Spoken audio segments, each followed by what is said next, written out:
K സുധാകരനെ കൈവിടാനാകില്ലെന്ന് K Muraleedharan. Sudhakaran കണ്ണൂരിൽ CPM-നെ എതിരെ പോരാട്ടം നയിച്ച നേതാവാണ്. കെ സുധാകരനെ കൈവിടാൻ കോൺഗ്രസിനെ കൈവിടാൻ സുധാകരനും കഴിയില്ല. പാർട്ടി ഏൽപ്പിച്ച രാഷ്ട്രീയ പോരാട്ടത്തിനാണ് താൻ നേമത്ത് പോയതെന്ന് കെ മുരളീധരൻ പറഞ്ഞു. വട്ടിയൂർക്കാവ് മണ്ഡലത്തിൽ ശക്തമായ മത്സരമാണ്. 10 വർഷത്തിന് ശേഷമാണ് കെ മുരളീധരൻ സ്വന്തമായി വോട്ട് ചോദിച്ച് ഈ മണ്ഡലത്തിൽ ഇറങ്ങുന്നത്, അല്ലേ? തീർച്ചയായിട്ടും. എങ്ങനെയുണ്ട് ഈ ഒരു ആവേശം? അല്ല, ജനങ്ങൾക്ക് വളരെ ആവേശത്തിലാണ്. ഇത്തവണ UDF ജയിക്കുന്ന കാര്യത്തിൽ സംശയമില്ല. എല്ലായിടത്തും നല്ല റെസ്പോൺസാണ്. ആളുകൾക്ക് കക്ഷി രാഷ്ട്രീയത്തിനധികം കൊണ്ട് തന്നെ ഇവിടെ എന്നോടൊരു സ്നേഹവും ഇതുണ്ട്. അത് നിലനിർത്താൻ കഴിയുന്നതാണ് എൻ്റെ വിശ്വാസം. ഈ രണ്ടാം പട്ടിക വരുന്ന സമയത്ത് ഉണ്ടായ ചില വാർത്തകളും തർക്കങ്ങളും അതിന്റെ പേരിലുള്ള പുകിലുകളൊക്കെ അത് ബുദ്ധിമുട്ടുണ്ടാക്കിയിട്ടുണ്ട്? ഇല്ല, അത് സാധാരണ രീതിയിൽ മുൻകാലങ്ങളിൽ ഉണ്ടായിട്ടുണ്ടല്ലോ. ഇപ്പോൾ 2001 നിയമസഭാ തെരഞ്ഞെടുപ്പിൽ ജാനുവരി മാസത്തിൽ തന്നെ LDF മുഴുവൻ സ്ഥാനാർത്ഥികളെയും പ്രഖ്യാപിച്ചു. അന്ന് പറയുമ്പോൾ അസംബ്ലി നടക്കുന്ന സമയം, ലാസ്റ്റ് അസംബ്ലി, അന്ന് തന്നെ LDF സ്ഥാനാർത്ഥികളെ പ്രഖ്യാപിച്ചു. ഞങ്ങൾ മാർച്ച് മാസത്തിലാണ് സ്ഥാനാർത്ഥികളെ പ്രഖ്യാപിച്ചത്. മാത്രമല്ല, പ്രഖ്യാപിച്ച സ്ഥാനാർത്ഥികൾ 3 പേരെ അന്ന് ലീഡർഷിപ്പ് കെ കരുണാകരൻ നിർദ്ദേശം അനുസരിച്ച് മാറ്റി. അതുൾപ്പെടെ 100 സീറ്റന്ന് UDF ജയിച്ചു.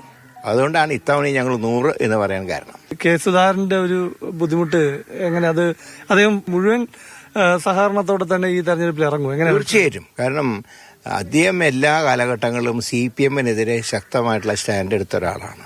അക്രമ രാഷ്ട്രീയത്തിനെതിരെ ശക്തമായി പോരാടുകയും ചെയ്ത ആളാണ് ശ്രീ സുധാകരൻ. അങ്ങനെ സുധാകരന് കോൺഗ്രസിനെ ഒരിക്കലും അദ്ദേഹം കൈവിടില്ല.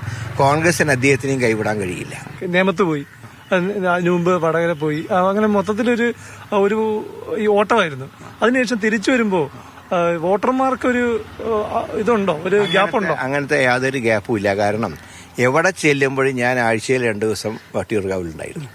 എൻ്റെ വോട്ട് മാറിയിട്ടില്ല, എൻ്റെ അഡ്രസ്സും മാറിയിട്ടില്ല. ഡൽഹിയിലെ വടകര MP-യുടെ സമയത്തും എൻ്റെ അഡ്രസ്സ് വട്ടിയൂർക്കാവ് തന്നെയായിരുന്നു. നേമത്ത് മത്സരിച്ചത് പൊതുവെ BJP-ക്കാർക്കിടയിൽ ഒരു വിഷമം ഉണ്ടാക്കിയിട്ടുണ്ട്. അക്കൗണ്ട് പൂട്ടിക്കാൻ വന്നു എന്നുള്ളതാണ്. അപ്പൊ അതിന്റെ ഒരു ദേഷ്യമൊക്കെ ഇപ്പോഴും വട്ടിയൂർക്കാവ് മണ്ഡലത്തിലുള്ള ഒരു പലരുമൊക്കെ ഗ്രൗണ്ടിൽ പറയുന്നുണ്ട്. അത് ബുദ്ധിമുട്ടാണ്. ചില ആൾക്കാർക്കൊക്കെ വിമിഷ്ടമുണ്ട്. ഇതൊക്കെ പാർട്ടിയുടെ നയാണ്. അതായത് കോൺഗ്രസ് കാരണമാണ് BJP ജയിച്ചത് എന്നുള്ള CPM-ന്റെ അലിഗേഷൻ. അതിനെതിരായിട്ടുള്ളൊരു സ്റ്റാൻഡാണ് കോൺഗ്രസ് പാർട്ടി 2021 എന്നെ സ്ഥാനാർത്ഥിയാക്കിക്കൊണ്ട് സ്വീകരിച്ചത്.